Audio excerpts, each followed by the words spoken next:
Greetings. My name is Ashley Ludman. I'm coming to you here from Nosara, Costa Rica. This has been my home base for the past 3 years after closing a yoga studio that I owned and saying goodbye to a very deeply loved yoga community in Wilmington, North Carolina. And I'm here today to give you a few of my tips for increasing prosperity so that you may live the life of your dreams. The first step is it always begins with intention and vision. And I can share just a personal story with you. This is how my vision started unfolding, and I just gave myself a little bit of time to write, to dream big, and I'm a big journal writer, so I wrote in my journal one day, by this date, I will only be teaching yoga. And that was big for me because I was doing a lot of different things. I'd left my job at the hospital and started working in the fitness world and started creating programs for other people and dabbling in yoga, dabbling in Pilates, doing a lot of different things, trying to find my way, trying to figure out how I wanted to work with people in a preventative manner. And it really just started with that one statement. I kept looking at that statement in my journal. I kept walking past my journal trying to figure out, well, how am I going to do this? And the answer just came to me. I had to create my own space. I had to open myself to something bigger. And I did just that. About 6 months later, Seaside Yoga was born. So that was my biggest thing. Step one is always intention, always your bigger vision. Now step two is kind of a dual step. Creativity and consistency.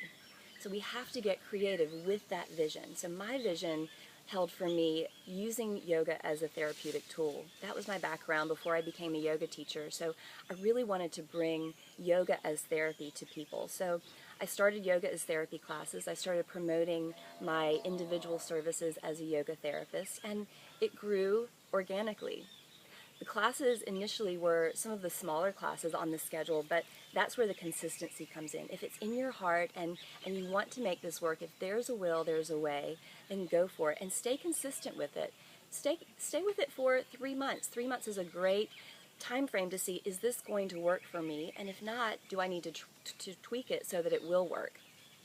So creativity and consistency, bring them together and see what happens. Now the third step is, I think, something that we're probably always drawn to yoga because of the sense of community. So we have to start seeing ourselves as space holders for our community. So the third piece of advice for increasing your prosperity is become a community holder. So that might mean that you actually step out into your community and offer service work as part of your seva. It might mean creating that community feel within your classes, and perhaps even getting creative with the marketing ideas with that. You know, offering Friday, Bring a Friend Friday. I know one of the studios at home in Wilmington does that, and it's great to see how many people show up for the Friday classes.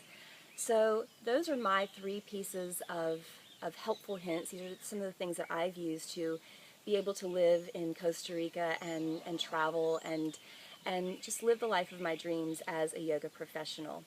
So vision, creativity, consistency, and community. I hope this helps, and I look forward to seeing you on the web. Namaste.